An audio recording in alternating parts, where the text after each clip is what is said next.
Hi everyone, my name is Erik Sprowls and I was the series creator and director of In Neon, the college soap opera.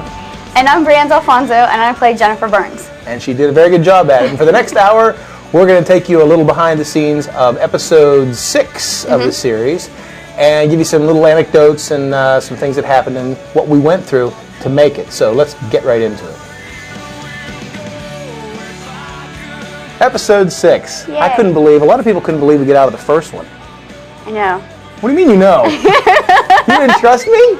No, I trusted you. Well, you know that. Here's the 6th episode of the series, and a lot of people didn't think we'd ever get out of the starting gate. This was in production, like I wrote the script for the last 8 years, so we tried to get it launched 3 times, and Third time's a charm. third time's a charm. Yay. That's my favorite, the opening. When I first saw that, do you remember when you showed me the scrapbook of the opening and I cried? Yeah. Oh, Bree it was a in tears, tearjerker. everyone. I was. Well, if you're a real fan of In Neon, you know that this wasn't the the real open of the show when it first aired. So we reshot the opening when I remastered the series. You can see this shot of Old Main here. This is not the Old Main at California University. This is the Old Main of Washington and Jefferson College in Washington, PA. I think the same designer designed both college landmarks. So we were fortunate to have it look and feel kind of the same way. But I really missed the intensity of having an ambulance driving around when Brett's life was supposed to be hanging in the balance. So about 2 years after we completed, I went back and shot this stuff in Washington, Pennsylvania with the Washington Sharon Ambulance Service. And they were real accommodating. A couple of nice folks went out with us and just drove around with their sirens on and gave it a real feel of emergency going on. You know, Brett's very life hanging in the balance. And it turned out real well. In fact, the chatter you hear is really from the paramedics who helped us. They had kind of a cameo role in the opening. You know, I said, help us out, and they gave us the chatter that you would hear with a stab wound like that coming in. This hospital is located in Washington, Pennsylvania, which is actually my hometown. That's the exterior. The funny thing about it is the interior of the hospital that you see here is conveniently located on campus. It's the campus infirmary, but you know, some crafty editing here and you'd never know the difference. I thought that was funny too when I first saw that.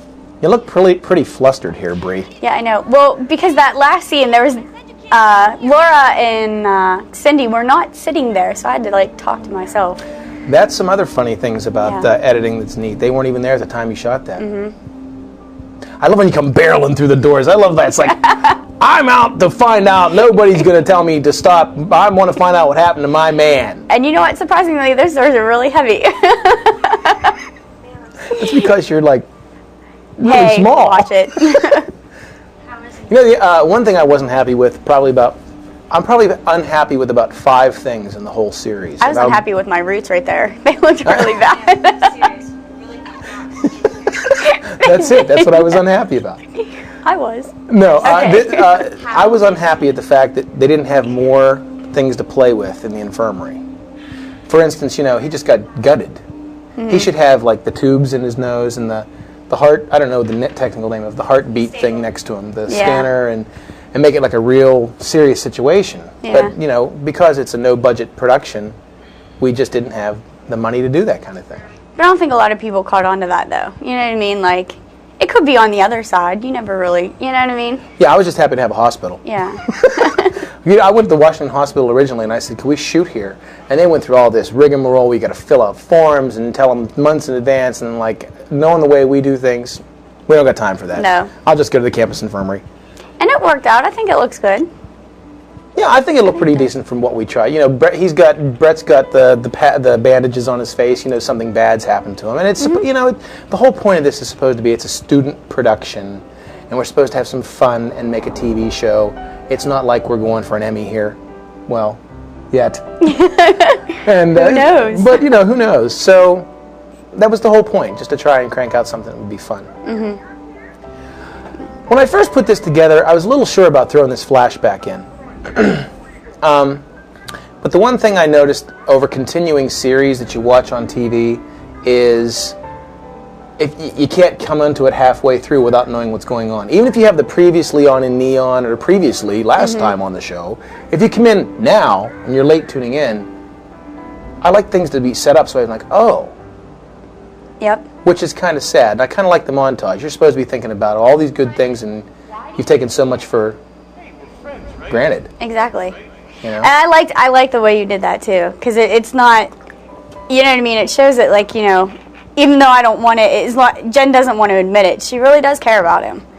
This particular scene right here, yes, is not an actual take. This was in between takes, and you were trying to work up tears, and it just wasn't happening. Are you serious? Yeah, and I put it in there anyway. I didn't know that. Some of the best acting is when you're not acting like you're acting. Wow. That was a take, actually, where you're trying to say, give me a moment, and you're trying to work up some tears, and I kept it. I thought it was neat. Wow, I didn't know that. And since this was a very serious scene, we never had a serious scene like this on the soap to this point where, you know, somebody's life is actually in danger. I thought it'd be kind of funny to have a little comedy thrown in here. And that was actually me screaming. That's right. This turned out to be a really big laugh. A lot of people thought this was hilarious. And the guy that says, hey, that's actually Jared, who plays Brett, laying in the bed next door. Yep. But it was kind of like a little lighthearted thing that we did. I liked it. I thought it was good. Because it's so serious that, you know what I mean, he's laying there. Is he going to live or is he going to die? And I kind of like the fact that Dante's able to make fun of himself, or Mark is. Yes. The one thing I wasn't happy with, that I didn't notice until I started doing post-production on the show, is he always says, how the hell am I supposed to know? A lot. And I wish I wouldn't have done it that way. I really like the way that this scene was shot. I wish I would have had a steady cam. Yeah, but you have to do with what you have, you know. I really like the way this is. And I think that this shows that, you know what I mean, we're all very talented actors. I mean, this is, you have to think about it, we're all friends as well. You know what I mean? We all sit and joke, but, you know, when you know it's time to be serious. I think this scene was just powerful, you know. And the fortunate thing was, it takes place at Christmas time. We shot it accidentally at Christmas time, so we didn't have to decorate. Exactly. You know, it's supposed to be New Year's Eve. The part of the doctor is played by Jeff Helsel, who is a good friend of mine at CUTV. We'd worked on a lot of shows before. We did a news program. We did a show called Fright Night Friday. We did various commercials and whatnot. And he's a good friend, and I'm glad that we were able to find him a bit cameo in this. And I like the little thing there Mary did. She actually, the whole soap opera, Jack is trying to have a cigarette, and he never does have one. And she takes it out. So even in the height of all this crap going on, there's little nuances there that carry throughout the series. Yeah. That's definitely one of them. I do like that. I like all the tears you got worked up there. Thanks. You did a good job working up tears. Look at that. It looks like a little tear store. Well, one of the cast members, I'm not going to mention names, wasn't very happy with this. They said that we didn't spend enough time in the hospital with Brett in there, and you know, we should have spent a lot more time in there. But you know, I'm not all about gloom and doom. And he was stabbed. It wasn't serious. He was beat up, and you know, you're recovering, and you're by his bedside, and you have that worried look, like you're still worried about him. He just kind of woke up and let you know everything's okay. And I really like this shot here, right there, because it's like just the two of you. You're alone. The moonlight's on top, and we threw this in as a last-second thing where you kind of go, "You're all jacked." Let me tell you, this scene was so hard to shoot because whatever JP, who plays Ackerman, did with his hair that day was just so hard to keep a straight face because and everybody too were making it was really hard to push him because he's if you would see the two of us together, he's much bigger than I am. He's got a foot on you at least. And I liked it because you don't care who this guy is, and you're not going to take shit from anybody. You know he did something to Brett, and you're pretty vindictive. But I got to tell you, we shot this at one of the area fraternities on campus. Then it was Alpha Kappa Lambda, and now it's Acacia. I don't know what he did to his hair either. I showed up that day, and I'm like, all right, let's go. And I said, whoa, what's that all about? And you didn't want to say anything because he had it that way for a reason. So it was kind of one of those things where he didn't want to hurt his feelings either. But I said, okay, let's roll. But I don't know what he was doing. Sorry, JP, that I said that, but your hair. My goodness. I guess he thought it was stylish. Maybe. And I know. I didn't know what to do. I was like, okay, action. I didn't want to make him feel bad, you know, but... I do like that passing. I do like that a lot. And we do the dissolve there, so now you think it's maybe like a few days or even a week later. You know, I don't want to spend a lot of time in the hospital, and we don't have a budget to spend, a big budget to have doctors and spend a lot of time. We can't take up all... I mean, this is a real facility. This isn't a stage set. So they have a job to do. We can't... They were very gracious enough to let us have the infirmary for 2 days, a daytime scene and a nighttime scene. And we're in the way, and we're underfoot, and there's business offices in there, and they can't give it to us to use all the time. So I was happy with what we got. That's why we had to get in and out. Exactly. I think a lot of the places that we shot, you know, were very nice with us, you know. Fiddle's Restaurant in Brownsville was actually very, very nice with us, you know, coming in. And most of the, you know, places that we shot were just wonderful and having us in and letting us do our thing. It's funny, this scene is supposed to be a few days later. Of course, they get him a Christmas present because, you know, he wasn't around on New Year's Eve. They kind of give him a little present on New Year's Eve. And it's now like, say what, the New Year's Day plus 3 days, like this, maybe the 5th, let's say 6th. And Dante, who plays Mark Bowman, it's very confusing. I'm not even sure I remember everything. Somewhere in the middle of this scene, he thought we were done, and he knocked the light over. And it broke. And it blew the light out, and we were out of bulbs. And I was like, ugh. He's like, dude, and he starts going off on one of his inpatient BP, bipolar, whatever it is, and he was just like upset. And I said, I can't do anything about it. We have to come back. He says, no, we can't. We finish it now. I'm like, no, you just ruined the lighting. I mean, it's definitely. It was, see the light on the left side of his face there. I'm not sure where it happens, but you can really tell. So we had to come back and shoot another day. So little things like that have to be taken extreme care of, or you know, you blow the whole scene. Especially with the lighting. One drop of those lights and they go, and you can't do anything about it. It's a neat scene, too, because it's where Mark, who plays your cousin on the show, finally told Jen, you know, what happened. You were stabbed for a reason, because he's dealing some drugs. And he's a little upset because he knows that you told her. And, you know, he's pretty upset, obviously. He's starting to make some time with you. He really likes you, obviously. You're not giving him the time of day. No. Shame on you. Well, I have better things to do. You know, Jen has, you know, bigger, brighter things like Tom in her future. Yeah. You know, she can't help it. We'll get to that soon enough. We'll talk about Tom, who's wonderfully played by Jim Lokay. That we will. And we'll move on to that one. We'll have much to say about that. It's kind of a long scene, but it's necessary because it's a scene between, you know, we kind of break it up with some activity with Mark. But I knew it. I knew it. You did her, didn't you? Yes, we did. Well, no, you can't say that. You didn't do anything in the series yet. I know. I just think it's funny because it's the only thing that like Mark thinks about. You did her, didn't you? So you see that thing on his wrist there? He started me on that. It was a little copper. It's a thing you wear on your wrist that puts copper in your system to help your blood flow. Okay. So I started using it. Okay. A lot of people asked me what that thing was on my wrist. I said, well, Dante started me on that. I've always wondered what that was. He always has it on, too. It's a magnet. We tried to, you know, we did what we could. We have little flowers in the background. It's supposed to be some time later. And it's, you know, Brett makes a pact with Mark that, you know, he's had a brush with life and death, and he wants to try dating you. And he's not too happy about it. And, of course, Brett tried to hide the fact that it was Ackerman because he didn't want to get anybody hurt. He didn't want to say anything. And there he kind of slips, and Mark knows now.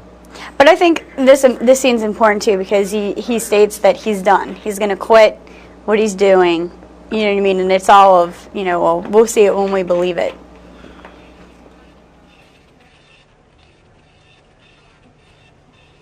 Well, see how the light's so harsh on him now? Now, Yeah. from this point forward, all the scenes were shot after Dante. We came back and shot it. See how it's a little bit more blue? Yeah. You can't really get everything to match up. And he's impatient to begin with. That scene said it perfect, that shot. but this is like really weird, okay? The university is really nice to shoot on, especially when you're dealing with this subject, because the campus provides everything. You know, if you want an infirmary or a hospital, There you go. You use the campus infirmary. Police station, you have public safety. Of course, since we're shooting a college soap opera, you have the college setting with the classrooms and everything. So we were pretty fortunate in having people that provided us with so many wonderful locales to use. I'm talking, Tierney. If you hurt my cousin... Hey. So there they make the pact, and he's going to try and help Brett with you and the situation because you're so cold. I'm sorry. I can't help it. You're ice in this series. No, I'm not. You're ice. No. Oh, yeah? Look at that. You're pretty ice. No, I'm not. You got this ego. Jen has no ego whatsoever. I think she's like the quietest, shyest one out of the bunch. The nice things that I like, the things that we do is like Mark knows exactly where you are, you know, and then we hear him just trot off down the hallway. This was a neat scene. Hi. You want some hot tea or some Jello? The Jello here is really good. One of the things that were hard to do this day, if I recall, maybe it wasn't this day. I'm not sure if you were. I think you were there. The local press was there that day from the Post-Gazette. Yep, I do remember that. They were trying to take pictures at the same time they were doing a spread on us for the soap opera for the Pittsburgh Post-Gazette, and they were doing a spread, and they're taking pictures around us. I remember there was one take that you really nailed, and during it, he took a picture with a flash. I was like, and you couldn't use it. So I couldn't use that. So we kind of walked over each other trying to get his business done and our business done, but it was nice to have them there, and they wrote a really nice review of us. That happens again in another episode. In fact, it happens later in this episode. This one. Oh, I guess it is, yeah. Yeah. Yeah. This was a kind of an interesting one to shoot. And then, of course, you know, Brett goes through all this stuff. He's stabbed. He takes you out. He shows you this wonderful time. You know, you're getting close, and then you get back with Lunkhead. Tom called. Yeah, hit him while he's down. And you say you're not ice. Well, no, but the whole thing, Brett tried to get Jen and Tom back together, and you need to talk, and you can work through things, and it's what happened. We worked it out. We're fine now. I know you were almost stabbed and killed, but Tom called. Doesn't that make you happy? The thing is, I think the cool thing is about it, you keep building the sexual tension in any show. And because when they get together, it's over. You know, it's same reason that we get Mark and Laura together, and then we break them up almost immediately. You know, because when it's there, and it's here, it's really evident when you start running your hands up your shoulders. I mean, that was really good. Because you thought Brett's intent was to get you and Tom back together, so you're still kind of dumb. Exactly. You know, but you kind of start to like him, and he starts to like you. And I don't look ecstatic that Tom called and we're back together. No. You know? I could be jumping up and down. You know, but I'm That's not. a nice long scene for you two to look at each other here too, and it's kind of interrupted at the wrong time by her. Isn't that the way it always goes in life, though? Yep. There's something really good that's about to happen, and something stupid breaks it up. Exactly. I'd like to comment on your long hair there. Let's not talk about it. You kind of cut that later on. Yes. I'll get to that in one of my commentaries in the last episode. Oh, jeez, great. Oh, it's something I had to do. Beth Modricek, who plays the nurse here, one of the small cameos, she worked at the Weather Center on campus, and the soap opera took off so big. We had cameos coming from left and right. We had administrators who wanted to do something, theater professors, communications people. It was hard to try to get everybody in that wanted to. So now this is supposed to be maybe 2 weeks later, or a week or so later, and time's passed again. Because I didn't want to spend a lot of time in the hospital. I didn't think it was necessary. Okay, the impact happened in the last episode. He was stabbed. He's down. He's gutted. Wow. Let's get him better and get him back. Who wants to waste the talents of one of your lead actors in a bed all day? Exactly. So, you guys are discussing it at the local laundromat. Tell me about the laundromat. You guys were really doing your laundry that day too. Actually, yeah, Dante Mark was. He was doing his laundry. This is a rare occasion for me because I never do my laundry. I always take it to my grandma's house. But no, I wasn't. But it was gross because he had his boxers in there and his underwear, and we had to keep like reshooting this scene, and I had to keep like taking them out of the washer, and it was just, sorry, Dante, I really love you, but it was gross. How much money did you put into that thing? I don't remember. Oh, we didn't put any money in it, remember? You just stole it. So, after you played with Dante's gross underwear, that he was really doing, because I remember I said, all right, show up at the laundromat, bring some laundry, we're really going to do your laundry, and do a scene. Yep. What? It was just, bad memories. I like this scene, too, because it's kind of comical. He's always looked out for you, and now it's like, he's trying to catch up. I like how he doesn't know where you are exactly. And if you remember when we were shooting this scene, I couldn't get the hang of what we were trying to do, and I kept walking at the wrong moments. Mm-hmm. But it turned out real well. I like it. I kind of like it. You're like the one who's underfoot. He's trying to keep up with you. It's like trying to watch a 6-year-old. You know what I mean? Thanks, Erik. No, I didn't want to say it. Don't take it that way. It's trying to watch a 6-year-old. It's impossible. Well, you've been overprotective of somebody. You know what I mean? Mm-hmm. Well, he's being overprotective of you, and he's the overprotective older cousin, but he's almost like the older brother in a way. Mm-hmm. And he's looking out for you in college, and no matter what he does, it ain't happening. Mm-hmm. And this was kind of an ad-lib on Dante's part, right here. I kind of liked it. He walked into something. He's so flustered trying to keep up with you. You know how Mark knows where everything is, mm-hmm. and now he's starting like, what? And he's so flustered he doesn't know what's going on. Mm-hmm. And this is where Jen kind of turns the tables on Mark, and he's prying into her life, so now she's going to pry a little bit and tell him exactly what she thinks of him and Laura. Well, the purposes of this scene and the one coming up is, Mark and Laura have obviously kissed, and the sexual tension, like I said earlier, is now gone. So we have to break them up. So you didn't mean to, but he's trying to screw your head on straight. You're trying to screw his on straight. But unfortunately, you're kind of saying the things that he doesn't want to hear. So inadvertently, you're kind of a reason that they have an argument later. You're kind of implanting thoughts into his head that, maybe she's not the greatest thing. I mean, she kind of gets around. I mean, you know what her reputation is. And he's like, well, I didn't think about all this, Jen's the sensible one. Mm-hmm. You are pretty sensible. And you're not doing anything bad. You're just looking out for him. Mm-hmm. Now, I really like this next 5 minutes of the show because we cut back and forth between the house and the cleaners because she's having a similar conversation about Mark with Cleve.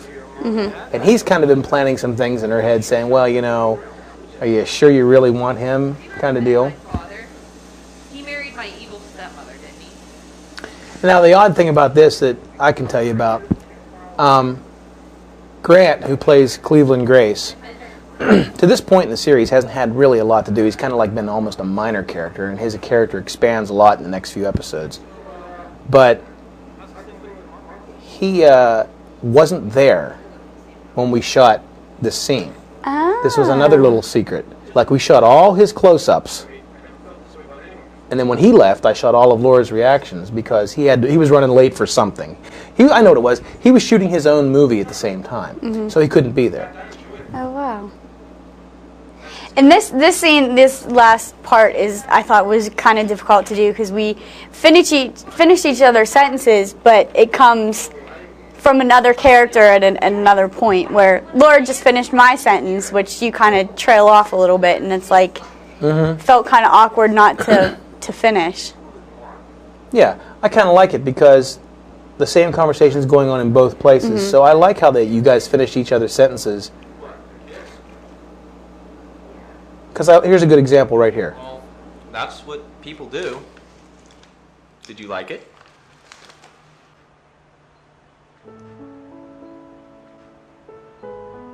Did you?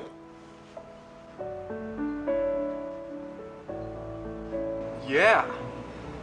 I'm not sure what the proper cinematic term is for that. When you cut back and forth, I think there is a word for that.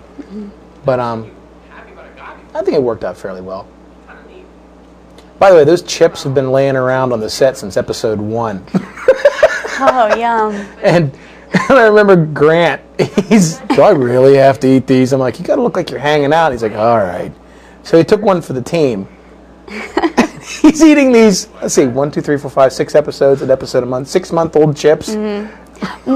Weren't there donuts like that too? Oh, yeah. There's powdered donuts. Because we never went out and bought new ones. Just eat them. You know, that's a prop. Act like you're eating them.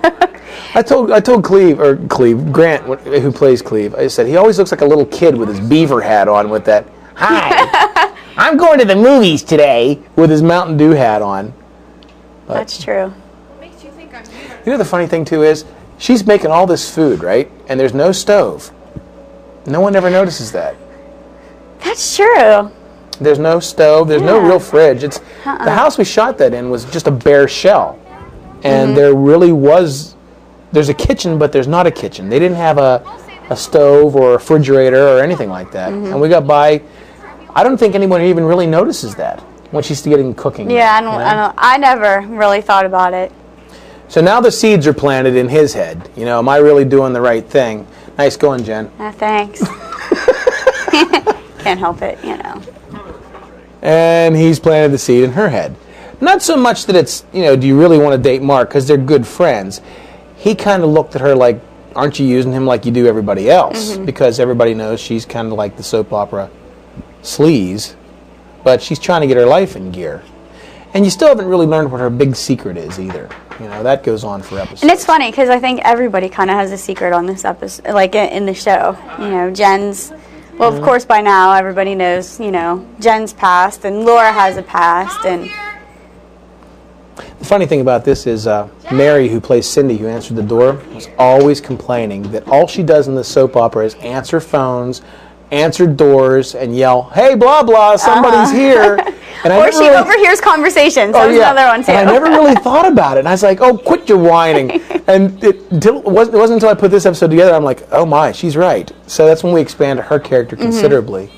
And that gentleman you saw there, that was the first time we see Tom, isn't it? Yes. No. Oh, it's right. He was kissing, what's her name, on the porch. So now you're kind of indecisive here, you know. You know, he's trying to make up for what happened, and you're like, you know, I'm really digging Brett. Should I really go out with Tom? So you decide I better go. Yes. That was a good shot with you. And I like how he's he's downstairs and he's kind of just waiting around. And this really shows what kind of person Tom is. You know, he walks around the house and, you know. What's that smell? You know, and he touches things and they're dirty and, you know, it's just. Yeah, we really wanted to make him look like he was just like a geek. Not a bad guy, just like geek's not the right, like I don't, there's some kind of phobia for it when you think that, you know, he doesn't want to be here. He's the kind of guy that would have a white house with a white rug. You got to take your shoes off when you go in. You're not allowed to touch anything. And he walks in and you smell the stale beer and you find the dust on everything. And I really wanted to do something silently so you could see what he's like. He looks at the Homer Simpson thing like, oh dear God. You know, I mean, it's not. He's trying to turn you into his vision of the perfect girlfriend, and that's not what you are. And the more Jen hangs out with Brett, because everybody likes Brett. Not that Tom's a bad guy. It's just that people are set in their ways, and you're not the one for him. Picked it up. And I loved how Brett and Mark pulled this off. This scene. I didn't know about this scene until I actually watched the episode. Did you like it? Yeah, I did. My parents thought it was hysterical when they saw it. I did. I really liked it. Of course, you know, they wanted to get back at Tom, and this was part of Brett's plan. And, you know, that's another reason I didn't want to keep him in the hospital, because then you can't have this funny scene. So he makes up the idea that his girlfriend, you, caught some kind of disease by getting around on campus, and you're trying to get him out of there. And it's funny how it's put together. You know? That way there's no actual confrontation. There's no real physicality in it. I didn't want Tom and Brett to meet yet. Because that's still something you're waiting for, and it just doesn't happen. So they kind of meet, and Brett's kind of victorious here because he plays a hand and wins. It's a kind of. At first, I kind of thought that this whole scene was ad-libbed because I could definitely see them doing something like this. But I was very impressed with it when I saw it. One of the good things about In Neon, since the first episode, you could tell in the first episode, which is still probably one of my favorites, people were stiff because they were uncomfortable around everybody else. But as the episodes wore on and the months wore on and we shot it, because we shot every episode like a movie instead of a TV show, everybody started to loosen up and feel more at home and at ease with the characters. And these two, these two brought off the scene wonderful. Yes. Jared steals it really because he's telling what's happened. But Dante, when he goes, "Wow," I think it's right here. I thought that was hysterical. Dante ad-libbed that. And you know what I mean? You start to feel more comfortable with the character and you get more into it. And I hated to see the whole thing end, because just when it ended and it's all over, everybody's happy, then they're starting to get a feel for the whole show. And it was just so much fun. I did too. As much as I complained about it, once it was over, I watched episodes and I do get a little bit teary-eyed because I'm like, oh, I miss everybody, and I wish we could still do it, because I mean it was a lot of work, but at the same time it was so much fun. And another interesting note there, that for people that don't know how movies are made, Jim Lokay, who plays Tom, was not there that night. That was a month later. Exactly, I do remember that now. And just because he's supposed to be listening to the conversation, he really wasn't. We shot it on a separate night. And this was a fun night, I remember, because there was a lot of tension. But just because, you know, we're halfway through the series and the tension got broken. And if you've ever watched the behind-the-scenes special on the show, you and Jared and Dante and myself and some of our crew, I remember, that night got a little crazy. Yes. And we just started singing stupid songs. And in fact, we end the behind-the-scenes special in the credits of us singing this stupid song. The theme of this whole series, somebody made up the saying, "Get a receipt." Because whenever we buy something, it's always get a receipt. Always get a receipt, so we can turn it in. And to get reimbursed for it on the show. So we made up a song called "Get a Receipt," and it was just kind of funny. There's actually another funny part of this night. Erik had spilt Coke all on my dress. I didn't spill Coke. Yes, he did. It was Pepsi. Okay, it was Pepsi, but he spilled it on my dress. I was very upset. But you really can't see it. So. I know. I tried to make light of it too, because I went over. I was taking a picture of your spilled Coke stains, and I was like, "Ha, isn't this funny?" And you know how you looked at me? See how you're looking at them? That's the reaction I got. I'm like, "Ha, funny," and you're like, So you kind of got into character that way. That I did. It's kind of neat though. You bust them for what they did to Tom, and it's funny, those tickets I have, as well as Dante's cane, as some of the other props in the series, I've kept as mementos, and I have them all mounted now. Oh. I have them mounted on wood with lacquered and shellacked, and I keep them as props. I kept several props on the show. And I find more every day. Like I have, do you know that only one bottle from the bar survived? Really? One bottle. Like if you look on the bar, which is all fake behind them there, all the bottles are filled with water or they're empty. Only one bottle survived, because when we cleaned it all out, everybody trashed them. Yeah. And I saved one bottle and one coaster. Wow. And of course I saved Dante's cane. And there's some other stuff I saved, but they're kind of nice little props I keep. You know, I think I still have the gun that they shot Jared with in episode 4, and some little knickknacks here and there. Jen, wait, where are you going? This was a good ad-lib too. Drop dead. I think Tom almost did that. I thought that was kind of cute. Some of the best moments that happened on this show weren't even my idea. I'm proud to say that a lot of the best ideas came from you guys. As far as like, well, do you think this would be cool? What if we did this? And it was neat because it was really nice to see you guys were involved. And it was nice to work with somebody like you who let us be, you know what I mean, evolve our character and input ideas. You weren't so set that you had it this way and this is the way it was supposed to look, but you were open for ideas. I was not, certain things I knew I was a pain to work with because I knew I wanted it to go one way or another. But I felt that I was pretty democratic, and I was not autocratic whatsoever. Like, if you guys had ideas, I really wanted them. And that's what I liked. You guys started coming to me with ideas. You know, it was like, what if we did this? What if we did that? That was neat. In fact, it was your idea to come down the steps to emphasize something in his face. And I really liked that. But then it got us in a lot of trouble too, because now look how many episodes we have. Because cast members wrote, you know, which extended it a lot and made it longer. And I mean, not necessarily that's a bad thing, you know what I mean? But now there's so much more to it. Yeah, well, yeah. Originally it was supposed to be 6 shows, period. And several people wanted to write scripts and ideas, and we expanded ideas so much to the point where. But I still liked it. I loved it, you know? So what? We got 12, 15 episodes of this. We were supposed to have 6. So what? It's still a lot of fun. Oh, it was a blast. It was so much fun. Well, we say that now. Back then it was like, oh, I hate you. I hate you more. If hate were people, I would be China. You know? Yep. So, but now we can say, oh, it was so fun working with you, Brie.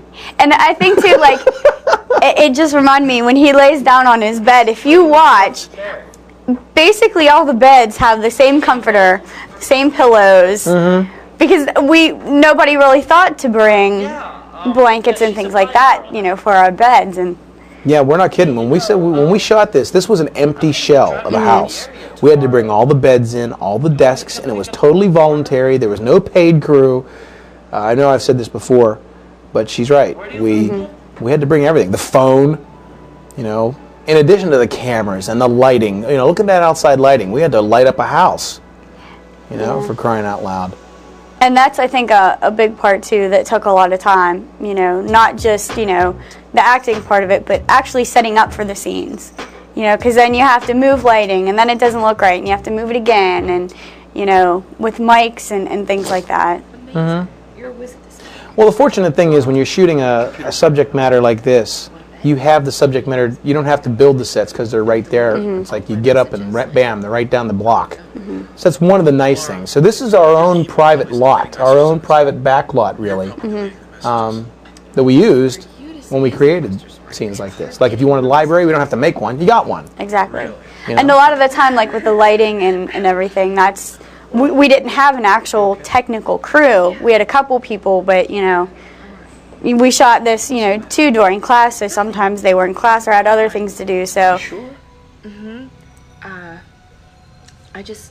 I got a bruise, you know, I fell, it was just totally stupid, and, I think.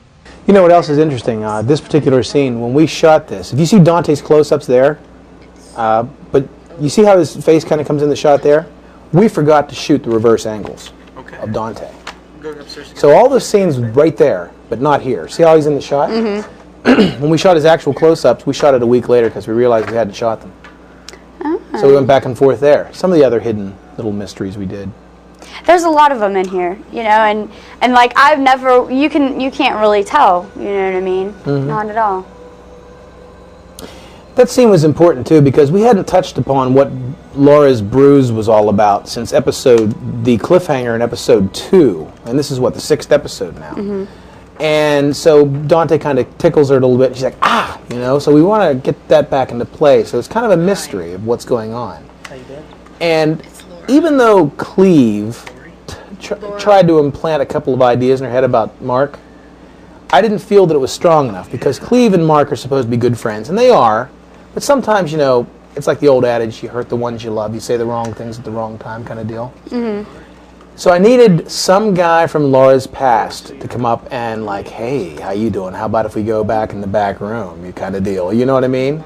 And what better guy to do that except for Freddie Ryan? Fred Ryan. He was one of our announcers at CUTV who covered Vulcan Sports on Fox Sports. He works at Fox Sports now, actually. And I never saw Fred act in my life. I saw him have a couple bit roles in some of the movies that Jared did. When he was making some independence.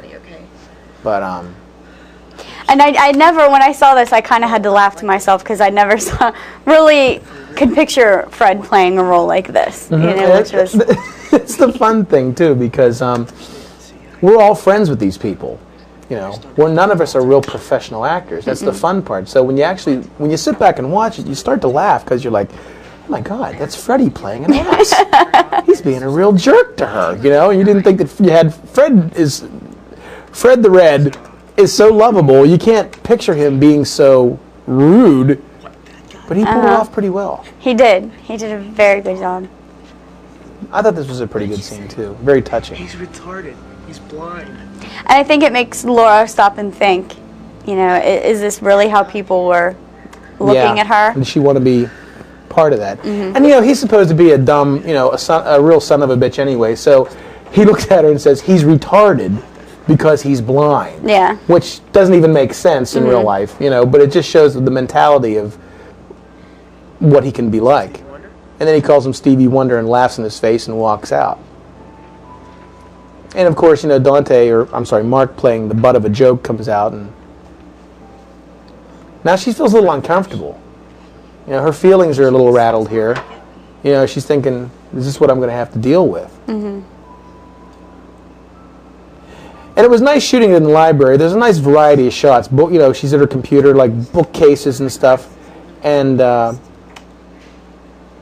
thought it was kind of nice, you know, shooting it here instead of at the house. We could have shot it at the house, but we could have shot it anywhere. Yeah. We weren't supposed to shoot it in the library, actually. We were supposed to shoot it in the middle of the campus, but it was raining that day. And I said, why don't we go to the library? And I liked it better here as a result because you can have people, you know, she realizes she's being watched. Is this what she really wants to live with? And this is how people react. You know what I mean? If something's going on, they're looking at you, and when you catch them or get caught, they're like, yep. And they're looking around. It's a very sad scene. It's nice too, like I sit here and I wasn't around when, you know, other people, you know, like for instance Mark and Laura would tape their stuff, so it's nice because I only know what I did, you know. I didn't show up to other people's shoots, and so it's nice to actually see, you know what I mean, it all come together and see what they did and be like, wow, you know, they worked just as hard as, you know, what everybody else did, and it looks absolutely wonderful. That's the one thing about the show that I did like, because there were so many storylines going on. It was like a roller coaster. You could there was something funny in the beginning, then you had some mystery, then you had, oh, you felt so bad for him, but then all of a sudden this. You know, somebody's been watching the whole time, what's his story? And it turns out to be Michael Ackerman, the guy that she came home with in the first episode. The guy that stabbed Brett. And you're like, how's he tie into all this? And you find out in a couple episodes how exactly, but you're like, wow, he's been watching her the whole time. And you still don't understand what's going on. It's one of the neat things about juggling a show with so many characters. There's so many things that can go on at once. Like here's another storyline going on that isn't even really born yet in the show. It's not even really touched upon, with Jill, who plays Megan Withers, and Cleveland Grant, with his little boyish Mountain Dew cap on. You have to have that. I told him a couple times, please, turn it around so at least you look like a filmmaker. All filmmakers wear ball caps backwards. Yeah. You know, he looks like Willie the gas station attendant. And I think he actually does in this scene. I think he does turn it around. There you go. There you go. Now he's cool. Jill can play off one of those seductive parts pretty well, without being overly dramatic. She's more subtle. She's trying to, you know, hit on Grant or Cleve, and you know, a brief touch here and there, and he's like, "Oh, I'm getting all complimented." You know, his ego's through the roof, and you know, basically, she's a loss. she lives on her looks, you know, and she's asking him to help, and he's falling for it. We shot this at Noss Hall in the center of campus in January. It was a Christmas break. It was the winter of 2002. I'm sorry, 2001, somewhere in that area. And I remember it was very early in the morning, and we were up very late previous night shooting a different scene, and I was just sick as a dog doing this scene. What are you doing Friday? Let me check my schedule. Nothing. But this is a storyline that has yet to be born, that gets pretty involved in the next few episodes. She's not who she thinks she is, and who everybody watches. She's very manipulative, only cares about her own interests, And you have one of those kind of people in soap operas, and she sucks you in, and he's falling for it. You kind of feel bad for him. Yeah, and that's one of the reasons we had all this is because Cleveland and his character and Cindy and her character don't have a lot to do. I mean, they do have points to achieve or certain levels to reach in the show, and we kind of threw some different storylines in for them to have to get out of, and I really enjoy the one you'll see coming in the next few episodes. But it was nice because we have minor characters like Megan here and her ex-boyfriend Bobby, the star quarterback, who is played by Jeff Sandusky. You've briefly seen him in episode 4, hassling Cleve in class, but now you find out why. He's the star quarterback of a football team, and she's like the head cheerleader, and you find out that he's a little steamed because she's making time with Cleve, and then Cindy walks in and overhears the whole thing, and you start to wonder why directors, how they say you do things in colors and wonder why. We specifically asked Mary to dress in red and to carry a red notebook because it's so glum in that stairwell. Yeah. But you can see her down there now with the red book, and he's hassling her, and she overhears the whole thing, and she now knows that she's plotting to get Cleve to help her by offering, the oldest tradition in the world, sex for favors. Mm-hmm. And Cleve is an idiot, so he's going to fall for it. It was a good scene between these two. Even and what I especially liked about it is they were minor characters, but they were so good at what they did, they kept you going. Yep. And it was a very interesting scene between the two. And she overheard the whole thing, and I think she has to start to now too feel guilty because of what she said in an early episode about her and Cleve being together. Mm-hmm. Yeah, and that's something that gets resolved in the next few episodes too, because she opened her big mouth and said something that never happened. Just because we've all been backed into that corner where it's like, you think one thing and it turns out to be, you say, well, yes I did because here's what happened. And she told a lie. Mm-hmm. And now she has to save her own ass. I like this here because he's supposed to be sneaking back into Laura's room, and then he kind of stops and does a double take like, what's all that crap on there? He doesn't he spends a lot of time in Laura's room, but that's something that Jess Vatter hung up because everybody in the series decorated their own room. Yes. And she chose some of her art. She's an artist by trade in real life. And so she has a lot of art that she's made and various things in her room. We did this on the spot, kind of like a joke. He's supposed to be all sneaking. Now, what's the last thing you do is answer the phone. Answer the phone, yeah. It's Laura. What are you doing answering my private line? Why are you calling your private line? I thought that was kind of neat, too. Leave a message for myself on my voicemail, hence the term private. And this was all Ted here. Carry on. I thought it was kind of nice. It was totally his idea. In fact, we got the idea because he was horsing around on the set in between takes, and he said, what would happen if I just answered the phone and there she is? Oh, whoops, see you later. And I said, let's keep that in there. That's kind of funny. No, but I know where I'd like to see. We did this scene about a dozen times. Yes. I needed you to hit this line right there and then keep on going up the steps for his reaction. And that was involved a rack focus, too, that was difficult.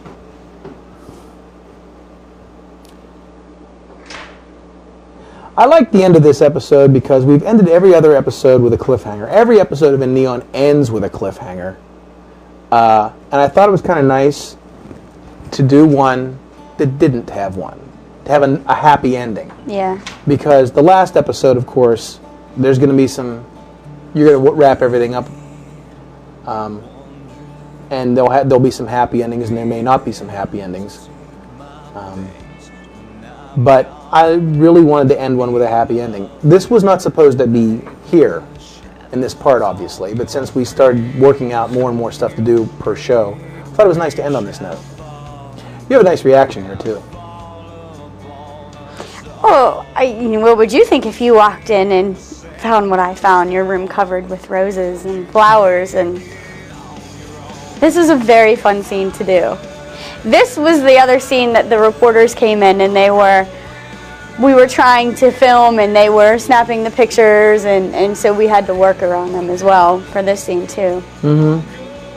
These flowers were donated for a 3-hour window by Regina's Flowers in California, PA, because obviously we didn't have the budget to buy them. And she said, I'll donate them to you if you can use them in 3 hours and get them back, because she needs to resell them.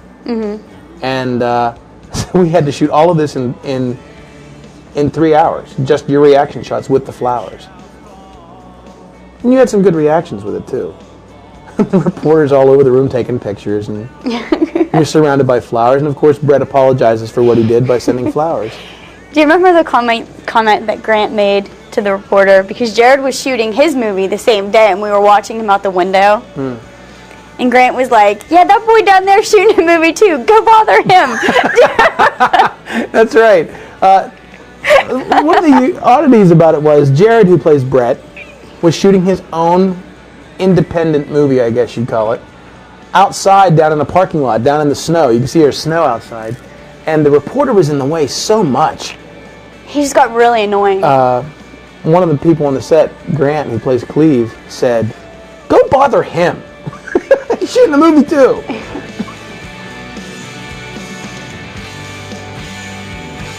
But I really liked how that episode ended, because it was a nice, happy ending. You don't get that too much. No, that you don't. And now here's the trailer for the next episode. So this is all going to start hitting the fan now. She finds out about the offer, the whole sexual harassment thing with Cindy, and Professor Filosi starts to come around full circle, and he starts to take it to the house there. That's the first time. And I tell you what, Professor Slavin is one that I'm so glad you got him to play that part, because he's wonderful at it. Oh, and he's good too. He's had a lot of theater experience. And of course we have to break these two up. You and Tom. Yay. And you ditched poor Brett for Tom. I know. You're so cold. No, I'm not. This was a horrible night. We had to shoot this train scene, and I'll tell you more about it in episode 7. But it was 2 degrees. No one wanted to be there. We had to wait for trains, and you have to tune into episode 7 to see what happened there. But I will say it turned out to be wonderful. Yeah, In Neon was a fun show to work on. When you look back on it, anything's fun. At the time we were making it, a lot of people, I don't want to say we were all at each other's throats, but it was hard because so many things had to come together. And, when you do any project like that, it's hard to get everybody on the same page, especially when they have other things to do in their lives. Amazing. Yeah. Amazing stuff. It was. And if one person would have just dropped off and left, then... I remember there was a point that you wanted to quit. Yes, there was. And we had shot, 80% of the show? And we had 8 episodes in the can out of I think 12 or so. And you said, I'm out of here. I'm like, what? Yep, it's true. But I mean, that's with anybody. If anybody would have quit along the way. And it's funny because people will come up to me and be like, is there going to be a second season? And I'm like, well, basically, all the main characters are almost all gone, so it's, well, replace them. And I'm like, I could not see anybody else playing Jen's character. No. Because I would be so critical of, how they do it in soap opera, today, blah, blah, blah part will be played by blah, blah, blah. And you're just like, what? And it doesn't even look like them, doesn't resemble them, they don't act like each other, and I would be so critical of it. Yeah, you're right. A lot of people were asking me if we were going to have In Neon the next generation, and I was like, no. This is something that only happens once in a lifetime, where everything goes right, you have the perfect chemistry, you do it. Barnum and Bailey said it best, always leave the audience wanting more. Yep. So you do enough, you don't beat it into the ground.